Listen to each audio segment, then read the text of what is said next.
Bienvenue à tous dans cette nouvelle édition. Depuis le début du confinement, les camions continuent de circuler pour assurer les approvisionnements. Les syndicats CFDT, FO et CFTC du transport routier ont appelé les chauffeurs à exercer individuellement leur droit de retrait à partir d'aujourd'hui en cas de manquement aux mesures de protection. Écoutez. L'Union fédérale route, CFDT, réaffirme que les salariés qui n'ont pas, tout ce qui est en matière de sécurité, les gants, les masques, les produits pour désinfecter, doivent bien sûr, faire, droit à leur retrait. Il y a beaucoup d'employeurs qui, bien sûr, ne mettent pas, de gants, de tout ce qui est de produits désinfectants, leur donnent pas leurs conducteurs et surtout, enfin, ce qu'il faut dire quand même, c'est que nous, la CFDT revendique que, il y a, l'activité non essentielle quand même, dans le transport comme dans la logistique. À l'heure actuelle, il y a des remontées comme quoi, on commande sur internet, des kits pour monter un poulailler, c'est non essentiel. Donc on met, nos conducteurs dans un état, de stress, on ne les protège pas, puis la protection est du fait de l'employeur. L'employeur doit protéger ses salariés. J'ai eu des conducteurs qui transportaient à l'heure actuelle du bétail, hein, de la volaille. Ils ont aucune protection, ils ont rien du tout. Donc, il faut vraiment avoir les gants, tout ce qui est, il faut que l'employeur fasse, journalièrement une désinfection dans les camions, des sièges, tout vraiment, il faut vraiment que tout soit mis en place par l'employeur. On a eu beaucoup de problèmes là-dessus justement, on a eu des retours, les conducteurs, les chauffeurs routiers n'avaient pas droit à aller, aux aires de repos, ne pouvaient plus boire le café, ne pouvaient plus aller faire le ni même se laver, donc c'est une grosse problématique. J'ai eu beaucoup d'adhérents qui m'ont appelé à ce sujet et en catastrophe, parce il y avait ce problème, hein.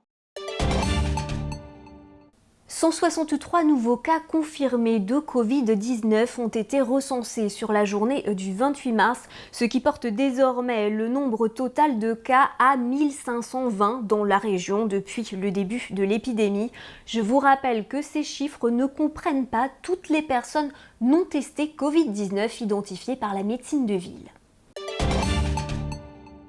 Nous vous avons déjà montré Bordeaux, mais aussi Cognac en cette période de confinement. Direction la Dordogne, aujourd'hui, je vous découvre de découvrir les rues de Périgueux.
Un challenge numérique #Reste à la maison va être proposé prochainement aux jeunes de 10 à 19 ans de la région confinés chez eux.